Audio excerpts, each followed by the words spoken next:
인간의 종말, 총론. 하나님은 알파와 오메가이신지라 천지를 창조하시기 전에 이미 알파와 오메가의 예정 속에서 천지를 창조하신 것이다. 천지를 창조한 요소는 다음과 같다. 1. 만물을 창조할 때부터 하나님은 인간 종말을 어떻게 끝을 맺겠다는 것을 당신의 예지 예정 아래서 창조했다는 것을 알아야 할 것이다. 대자연을 창조하신 조물주는 만물을 창조할 때 영원한 것으로 창조한 것이 아니고 목적을 달성할 때까지의 필요한 만물을 창조했다. 목적은 성도의 나라가 이루어지기까지가 목적인 것이다. 그러므로 만물을 사람에게 맡긴 것은 사람이 하나님의 축복 속에서 그것을 바로 사용하면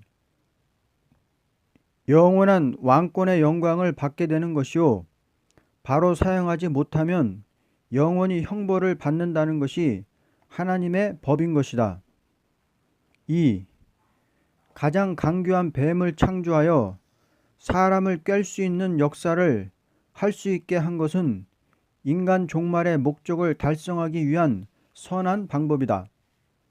왜냐하면 아무리 꾀이는 역사가 있다 하여도 하나님의 말씀에 순종하면 그 사람을 통하여 종말에 완전한 왕국을 이룸으로써 창조의 목적을 이루기 위한 뜻이 있기 때문이다.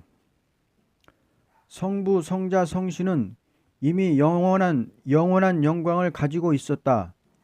그렇지만 신만이 영원한 영광을 가지고 있다는 것은 아무런 가치가 없기 때문에 대자연을 창조하여 그 가운데서 사람으로 하여금 하나님의 뜻을 순종하도록 해서 사람에게 신의 영광을 주자는 것이 대자연을 창조하신 신의 섭리라는 것이다.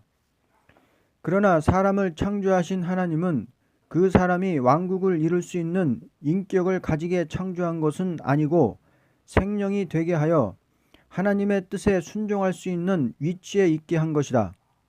순종하면 완전한 것을 주고 순종치 않으면 죄임으로 완전을 주는 것보다도 죽게 된다는 것이 하나님의 공의이다. 2. 불순종의 죄로 타락한 인생을 다시 순종하도록 해서 창조의 목적을 달성하자는 것이 기독교에서 믿는 성서라는 것이다.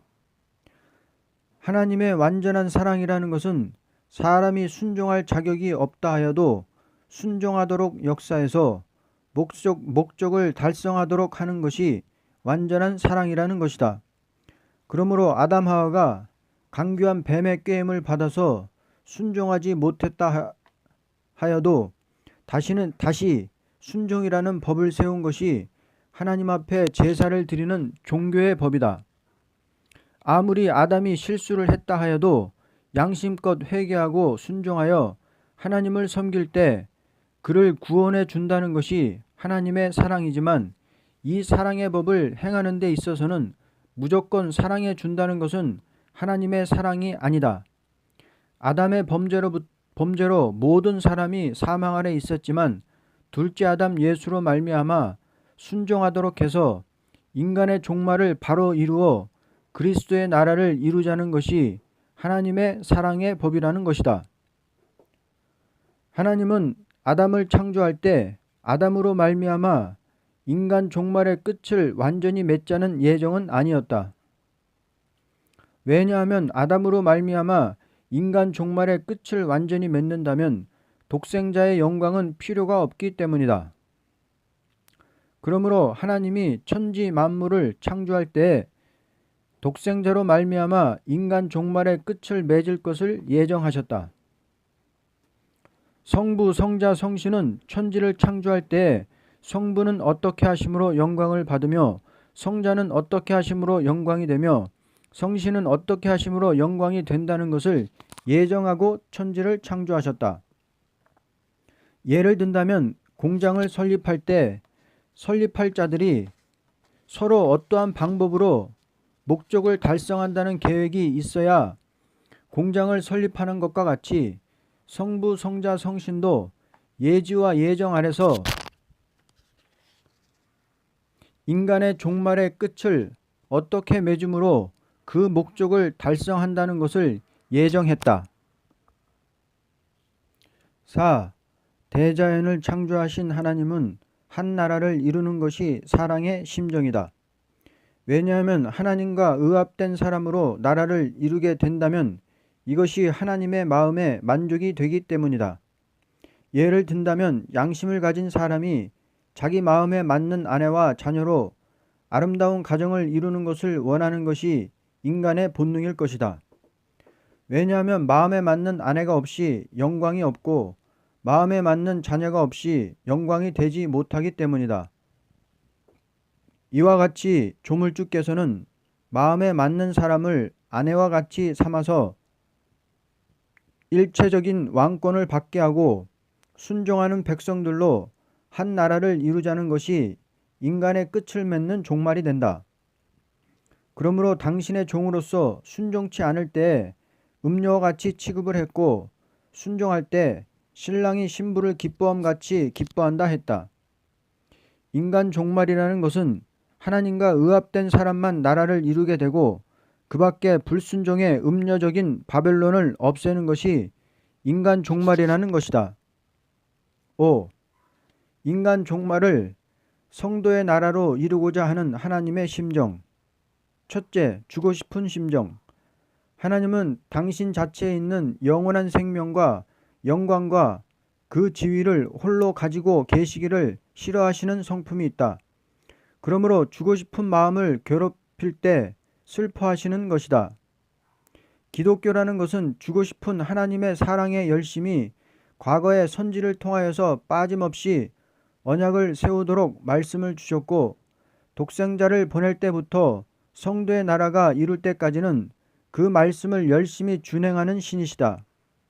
사랑의 심정을 의심 없이 믿을 때 하나님께서는 기뻐하시고 의심할 때 슬퍼하시면서 심판하시는 것을 의로운 심판이라는 것이다. 둘째, 끝까지 기다리는 심정. 하나님께서는 사람을 택하시고 그 택한 사람을 버리지 않으시고 기다리시면서 징계를 하기도 하시고 축복을 하기도 하시고 보호도 하시면서 환난의 길을 통과시키신다. 이렇게 하시는 것은 당신과 함께 영원히 영광을 누릴 인격을 기다리시기 때문이다. 하나님께서 인생에게 기다리고 바라는 것은 하나님과 동거할 수 있는 인격이다. 예를 든다면 부모가 자기 자식이 자기보다도 더 영광스러운 자리에 들어가는 사람이 되기를 바라듯이 하나님은 택한 자에게 큰 영광의 왕권을 주기를 기다릴 때 그 인격이 그리스도 같은 형상이 이루어지기를 기다리는 것이다. 셋째, 질투의 마음을 가지셨다. 하나님은 당신이 역사에서 당신이 복을 주고 당신이 보호하고 당신이 당신의 사람에게 만족하게 주기를 원하시는 불타는 심정이 계시는 동시에 조금이라도 다른 신을 섬길 때에는 용서 없이 질투하시는 하나님이시다. 그러므로 하나님을 기쁘게 하려면 무엇이나 하나님이 다 해 주실 줄 믿고 의지할 때에 하나님은 그 사람을 평강의 평강으로 인도하신다.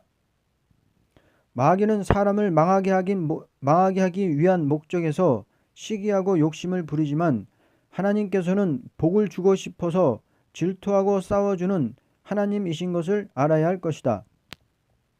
네 번째, 보복의 마음이 있다. 하나님은 원수를 갚아 주어야만 마음이 편하다는 신이시다. 왜냐하면 사랑하는 자를 위해서 싸워주는 신이시니 자기를 사랑하는 사람을 사랑하되 그 소원을 이루어 주시는 공의의 하나님이시기 때문이다. 이러한 마음을 가진 것은 극도로 사람을 사랑하시는 하나님이시기 때문이다.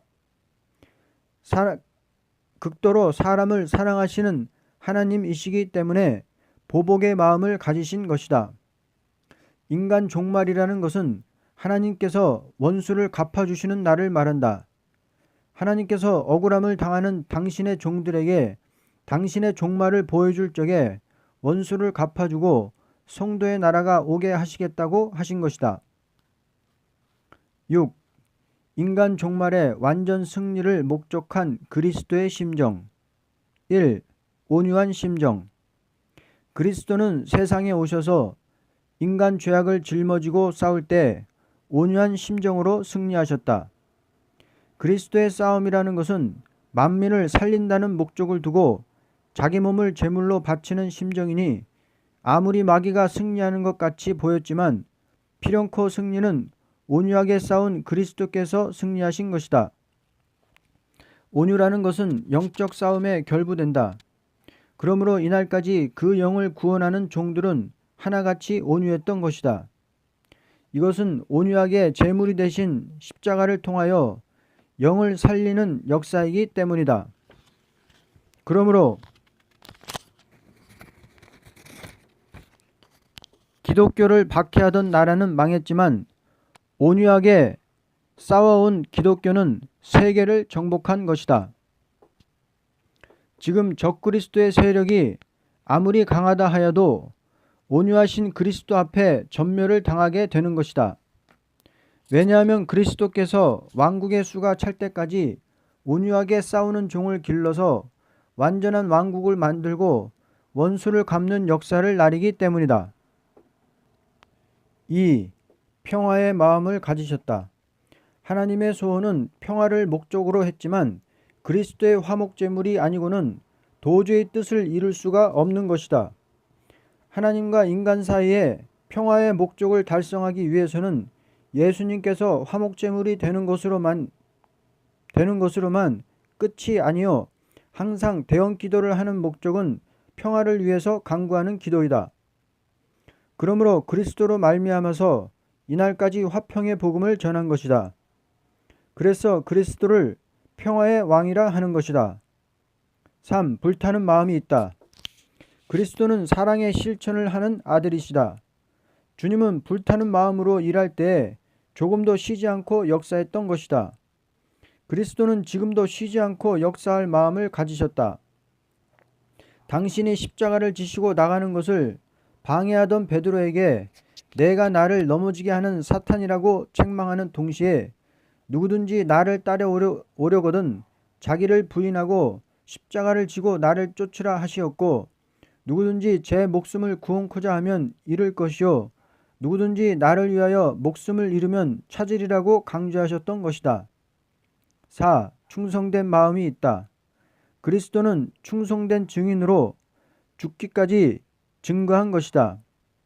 그러므로 땅의 임금들의 머리가 되신 것이다. 누구든지 충성된 자라야 면류관을 준다는 것이 예수님의 심정인 것이다. 예수님도 충성된 증인으로서 철장 권세를 받았고 그를 따르는 종들도 충성된 자라야 철장 권세를 받게 하므로 인간 종말에 세계 통치의 왕국을 이루게 되는 것이다. 7. 성도의 나라를 이루는 성신의 역사. 성신이 오신 목적은 천당을 목적한 것이 아니고 인간 종말에 성도의 나라를 목적으로 하고 역사하는 것이다. 왜냐하면 세계 통치의 인격을 이루기 위한 것이 성신이 역사하는 목적이기 때문이다. 이날까지 성신의 역사는 순교하기까지 종을 들어서 역사했지만 인간 종말의 끝을 맺는 역사는 재앙으로 땅을 치고 나가는 역사가 있으므로 성도의 나라가 이루어지는 마지막 경고가 되게 한다. 성신은 당신의 종을 마귀와 싸우지 않고는 견딜 수 없는 격동을 주고 있다. 십자가의 승리가 인간 종말에 성도의 나라로 이루어지는 것은 성신의 역사로 이루어지는 것이다. 완전 변론의 역사로 마귀 흑암을 뚫고 나가게 하심으로 성도의 나라가 이루어지는 것이다. 성신은 은혜 시대에는 율법과 은혜에 대하여 변론을 바로하도록 역사했고 종말에는 심판의 다림줄의 진리를 변론하도록 역사한다. 하나님께서 이렇게 하시는 목적은 그 시대 사람을 구원코자 하실 때 은혜 시대에는 중생과 천국을 목적으로 했고 환난과 재앙 시에는 심판과 새 시대를 목적했기 때문이다. 그런데 과학적인 정책으로서 평화의 나라가 올 것 같이 말하고 있는 것이 소위 유물론 사상이라는 것이다. 성도의 나라가 이루어지는 것은 과학을 초월한 성신의 역사로지만 인간 종말에 이루어지는 것이다. 몸을 성결케 함으로 성도의 나라에 들어갈 수 있는 몸이 되게 하는 것이다.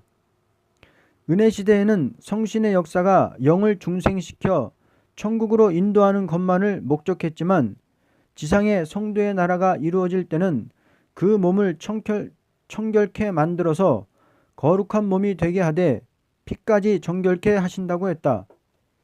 그러므로 성신의 역사로 몸의 완전 성결의 역사를 받은 자만 성도의 나라에 들어가게 되는 것이다. 이 역사라는 것은 단체적으로 새 시대에 들어가는 사람들에게 강권으로 임하는 역사이다. 완전한 영감을 주므로 고명한 사람이 되어 절대 미혹을 받지 않고 새 시대에 들어가게 된다.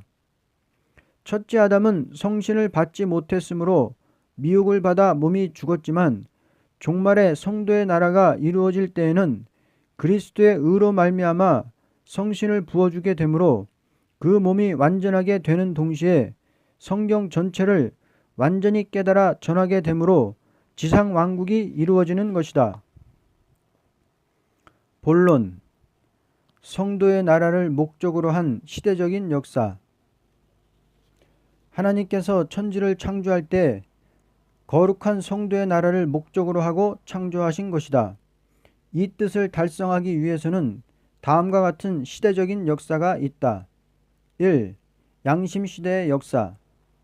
이 시대에는 어떤 뚜렷한 법이나 규칙을 세운 것이 아니고 하나님 앞에 비록 범죄한 인간이지만 양심으로 하나님을 경외하고 의로운 제사를 드리는 자에게 응답하시고 그들을 다스리는 시대를 말한다. 비록 아담이 선악과를 먹는 과오를 범하고 축복을 잃었지만 그 영은 하나님을 떠난 것이 아니고 하나님을 경외하고 참된 양심에서 제사를 드리는 가정을 이루게 된 것이다. 그러나 가인은 양심으로 하나님을 경외하지 않고 제사할 때 하나님은 이 제사를 받지를 않았던 것이다. 이것이 영적 타락의 근본이 된 것이다. 영으로 타락을 할 때 악마의 도구가 되어 아벨을 죽였던 것이다. 이러한 가정이 되었을 때 이것은 선악과를 먹은 죄값인 것을 깨닫게 된 아담은 하나님의 은총 속에서 자기 형상과 같은 참된 신앙의 사람을 하나님께로 받게 되었다. 이때부터 아담의 가정은 영이 죽은 아들과 영이 산 아들이 있게 되었는데 생명의 사람인 아담의 계통을 이은 자는 셋이었다. 이렇게 되었기 때문에 참된 종교적인 의의 계통과 이방적인 가인의 계통을 성별시킨 것이 하나님의 역사였다. 억울한 피의 계통인 아들들은 하나님의 아들이라고 인정했고 이방적인 육의 계통을 사람의 딸이라고 말한 것이다. 이것이 인간 종말에 될 예언적인 역사의 한 페이지가 된 것이다. 억울한 피가 이 땅을 적시는 일이 인간 종말에 가서 해결될 것이고 의로운 씨가 나았지만 성별 생활을 해야만 복을 받는 일도 인간의 종말까지 계속되는 것이다. 이제 아담의 타락과 가인의 타락을 다음과 같이 구분을 지어서 말한다. 1. 아담의 타락. 구속을 받을 수 있는 타락이다. 아담의 타락은 영적으로 악화된 타락이 아니고 영은 하나님을 공경했지만 일시 애인의 인정에 끌린 것뿐이다. 그러므로 하나님께서는 아담은 저주하지 않고 축복으로 주었던 만물을 저주했던 것이다. 육이 선악과를 먹음으로 질적 타락이 되었을 때 그 몸은 축복을 받을 수 없게 되었다. 육적 생명의 자격을 상실하고 보니 사망이 왕노릇하는 몸이 되므로 그 몸이 타락의 열매로 원치 않는 가인을 낳고 원치 않는 원수가 생겼고 원치 않는 피땀의 노력이 있게 된 것이다. 그러므로 아담은 구속의 종교의 시발점을 가지게 된 것이다. 오늘날에도 아무리 중생을 받은 자라도 영으로는 하나님을 공경하나 몸에 사망이 오고 원치 않는 원수가 있게 되고 원치 않는 악의 씨를 낳고 원치 않는 피, 땀의 노동을 계속하는 것과 같이 아담이 영적으로는 하나님을 공경했지만 몸이 타락한 가정 생활이 있게 되므로 가정에서 비참한 피를 흘린 일이 있게 된 것이다. 그러나 가인의 범죄는 아담에게 책임을 돌릴 것은 아니다. 이 가인의 타락, 구속을 받을 수 없는 타락이다. 소위 하나님을 공경한다는 아들이 짐짓 하나님을 대적하고 의로운 사람을 죽였다는 것은 다시 소망이 없는 타락이다. 왜냐하면 배도적인 타락이기 때문이다. 지금도 하나님을 공경한다는 사람이 하나님을 대적하고 의인을 죽이는 일이 있다면 그 영은 다시 소망이 없는 사람이다. 그러므로 구속의 종교라는 것은 아담에서부터 셋으로 그리스도 탄생까지 내려간 것을 구약의 역사라는 것이다. 2. 양심시대 말기의 역사. 하나님께서는 당신의 아들들에게 성교를 요구하는 것이다.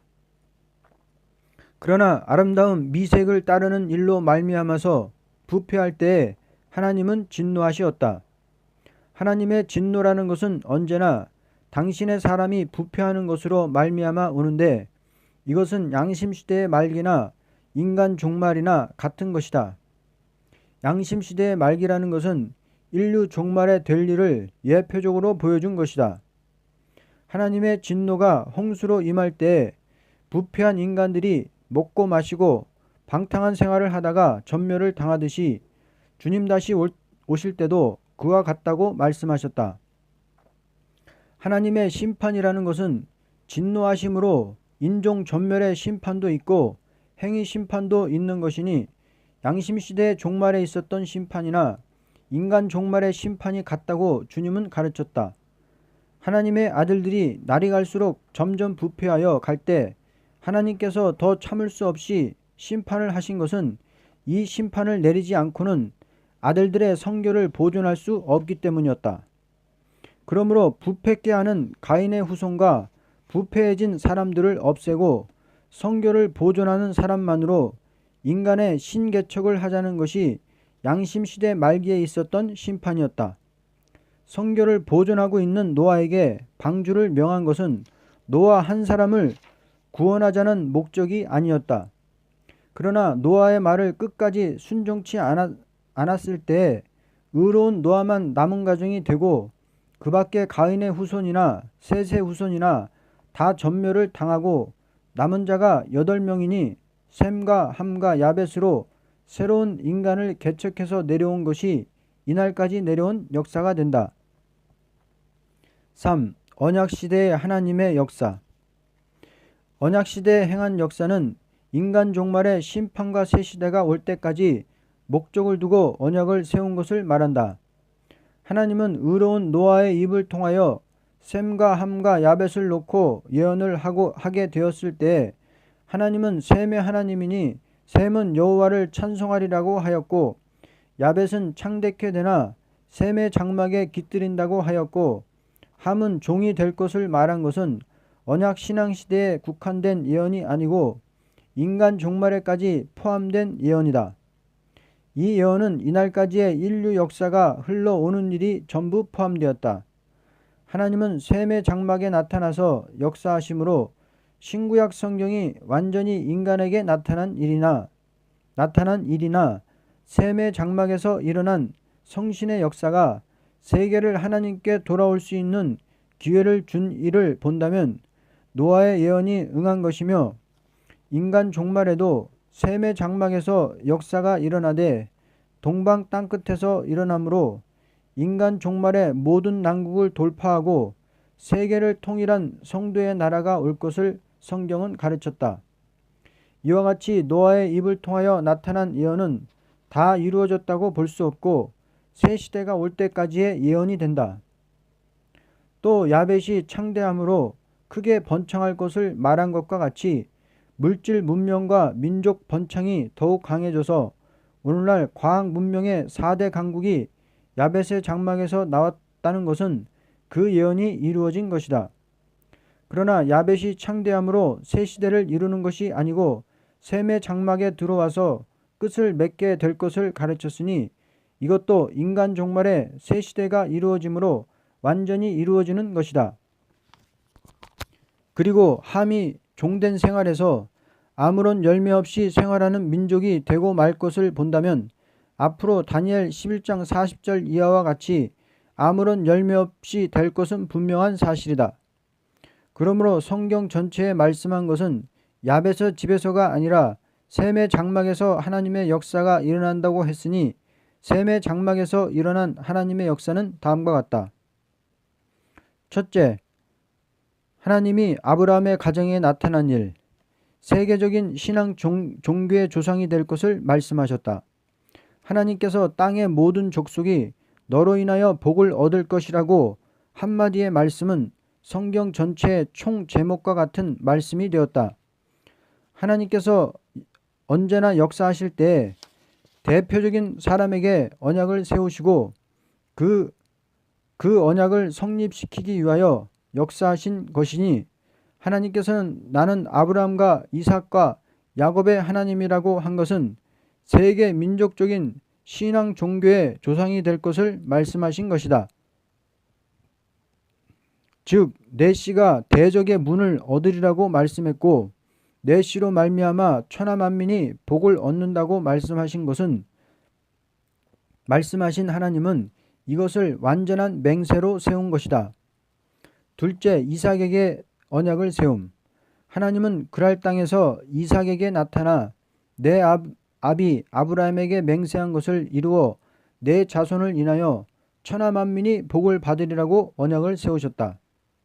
셋째, 야곱에게 언약을 세우심. 브엘세바를 떠나 하란으로 가던 도중에 베델 광야에서 하나님은 야곱에게 언약을 세우셨다. 땅의 모든 족속이 너와 내 자손을 인하여 복을 얻으리라고 말씀하신 것이다. 이 언약을 세운 하나님께서 아브라함과 이삭과 야곱이 야곱의 하나님이라고 말씀하신 것은 그들에게 언약을 세운 것이 인간 종말까지 역사한다는 뜻이다.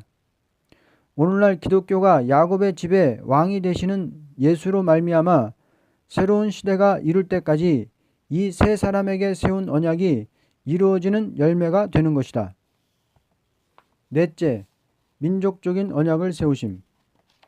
하나님은 캄캄한 흑암 속에서 아브라함에게 말씀하시기를 내 자손이 이방의 객이 되어 그들을 섬기겠고 그들은 400년 동안 내 자손을 괴롭게 하리니 그 섬기는 나라를 내가 징치할지며 그 후에 내 자손이 큰 재물을 이끌고 나오리라고 말씀하셨다. 세계적인 언약은 인간 종말에까지 포함된 것이로되 민족적인 언약은 율법 시대가 이루어짐으로 다 이룬 것이다. 이 언약이 이루어지기 위하여 야곱의 가정에는 고륙상쟁의 환란과 형들이 동생을 애굽으로 파는 큰 환란이 있었다.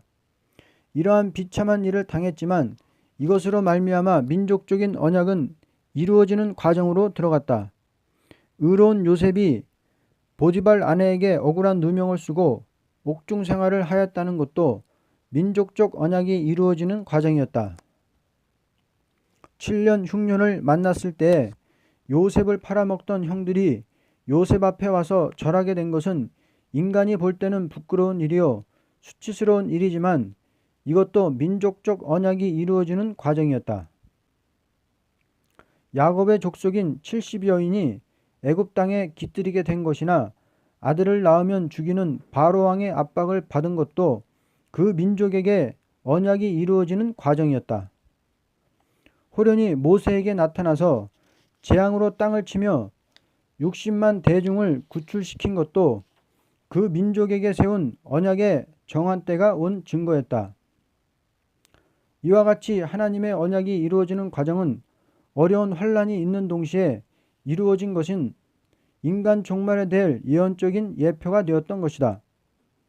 민족적 종교는 세계적인 종교로 발전하여 인간 종말에 세계 통일의 성도의 나라가 이루어질 일이 시작될 예언적인 역사가 되었던 것이다. 4. 율법시대의 역사. 율법시대라는 것은 완전한 언약이 문서화되어서 완전한 법을 성립시킨 때를 가르쳤다. 먼저 속죄의 법을 가르치기 위하여 양의 피로 그 민족을 바로의 악정에서 구출시킨 일이 있었던 것은 독생자의 거룩한 피로 악마의 권세 아래서 택한 자녀를 해방시키는 일을 예언적으로 보여준 동시에 다음과 같이 법을 세웠다. 첫째, 선민 국가의 행정법을 준 것이 율법과 계명이 되었던 것이다. 이것은 인류적인 법으로 준 것이 아니고 신정적인 선지국가를 이루기 위한 법인 동시에 하나님의 완전한 공의를 세상이 알도록 하는 문서인 것이다. 둘째, 성전 도용법을 준 것은 신령한 교회의 일을 유형적으로 보여주는 것이었다. 속죄의 법은 그리스도께서 십자가에서 영원한 속죄를 드릴 일을 보여준 것이다. 속죄라는 것은 죄를 완전히 가르치고 죄의 대가가 무엇인지를 알려주고 이 대가를 어떠한 방법으로 도말시킨다는 것을 가르치기 위한 목적에서 세워진 것을 예루살렘의 성전에서 행하여 온 일이었다. 그러나 예언적인 교회가 부패되었을 때에 하나님은 그 부패를 없애기 위하여 북방의 강한 대적을 들어서 치고 비록 적은 무리이지만 신령한 사람들로 예루살렘을 복구시킨 것은 인간 종말의 예언으로 보여준 일이었다. 이것을 만민이 알도록 하기 위하여 모든 선지들에게 심판과 새 시대를 중심으로 하여 묵시가 나타났던 것이다. 그러므로 모세 오경으로 선 이스라엘 왕국은 신령한 교회를 목적으로 두고 보여준 예표가 되고 예언적인 교회가 부패함으로 북방 원수에게 먹힘을 당하고 신령한 사람으로 예루살렘이 복구된 것은 지상 평화의 성도 통치 왕국이 이루어질 것을 보여준 예표라는 것을 성경을 통하여 분명히 알 수가 있다. 구약 성경을 들어서 그리스도를 증거하자면 다음과 같다. 초림의 주를 증거하던 사도들은 예언적인 민족적 종교를 세계적인 종교로 개혁을 시키는 일에 목숨을 바치고 나섰던 것이다. 이렇게 해야만 될 사명은 주님께서 맡겨준 사명이기 때문이다. 그러나 그리스도의 재림을 맞이할 성도들은 구약 종말의 선지들이 부패한 종교와 정치 아래서 묵시를 받아 기록한 글을 가지고서 다시 예언하는 일이 있으므로 인간 종말의 완전한 역사를 일으키는 일이 있게 되어 성도의 나라가 이루어진다는 것을 알아야 할 것이다. 율법 시대의 하나님의 역사를 가르친 말씀이나 일어난 역사가 다 예언이 된다. 율법 시대의 하나님의 역사를 예언적인 역사로 본다면 다음과 1. 출애굽기의 역사. 이것은 예언을 중심으로 하여 일어난 역사보다도 아브라함에게 민족적인 언약을 세운 말씀이 응하는 동시에 속죄의 제사를 드릴 수 있는 자유를 찾기 위하여 싸운 것이 출애굽기의 역사라는 것이다. 그러므로 하나님은 양의 피를 흘려서 그 피를 문설주에 발라 증거를 삼게 하여 그 피를 보고 역사하도록 했던 것이다. 희생의 제를 드리기 위하여 자유를 부르짖던 이스라엘에게 그것을 완성시켜 준 것이나 이스라엘 왕국이 가나안 복지에 자리 잡고 예루살렘의 성전을 짓게 된 것이나 선민적인 종교가 되어서 합당하게 제사를 드리면 복을 받았고 합당치 않게 제사를 드리면 징계를 받은 것을 선민의 역사라는 것이다. 그들이 제사를 드린다 하여도 조금이라도 이방신과 타협이 있을 때는 하나님은 진노하셔서 그 나라를 치되 이방의 세력을 들어서 쳤던 것이다. 이 역사는 생명 없는 역사가 아니고 생명이 있는 역사라는 것은 여호와 하나님의 역사가 그 속에 있기 때문이다. 예언적인 선민에게 역사하신 하나님은 인간 종말에도 꼭 그와 같이 역사하겠다는 것을 세밀히 말씀해 놓은 것이 선지서이다. 하나님은 앞으로 될 것을 말씀할 때 산 증거를 보여주면서 앞일을 묵시로 인간에게 보여준 것이니 하나님의 말씀은 언제나 알파와 오메가가 결부되는 것이다.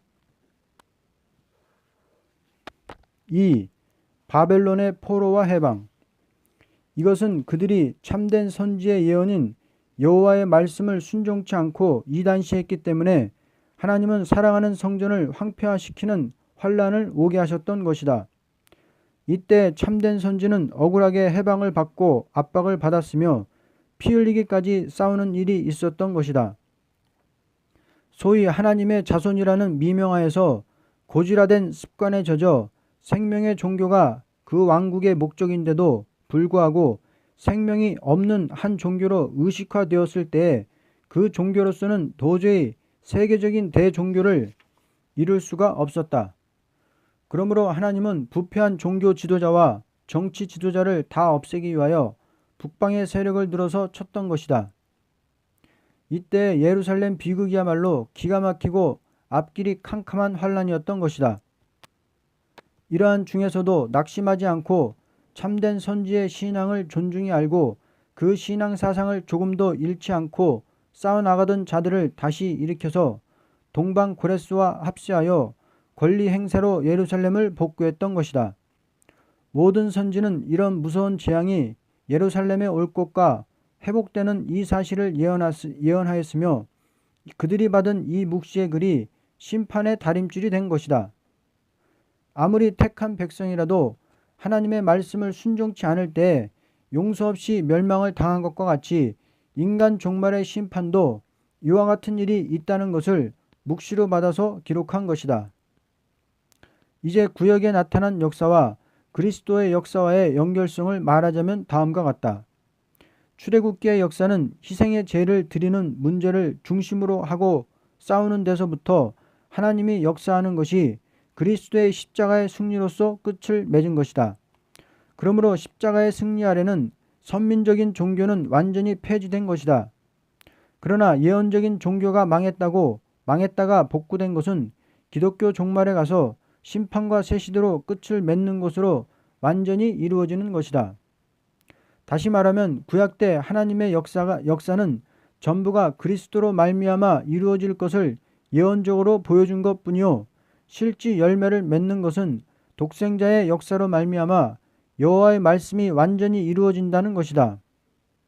그러므로 선지서에는 여호와의 말씀이라고 기록되어 있지만 신약에는 여호와의 말씀이 이루어지되 성신의 역사로 말미암아 이루어지는 일이므로 여호와의 말씀이라고 씌어지지 않는 것이다. 여호와께서 율법 시대에 역사하신 것은 전부가 심판과 새 시대에 일어날 역사를 실천적으로 보여준 것이다.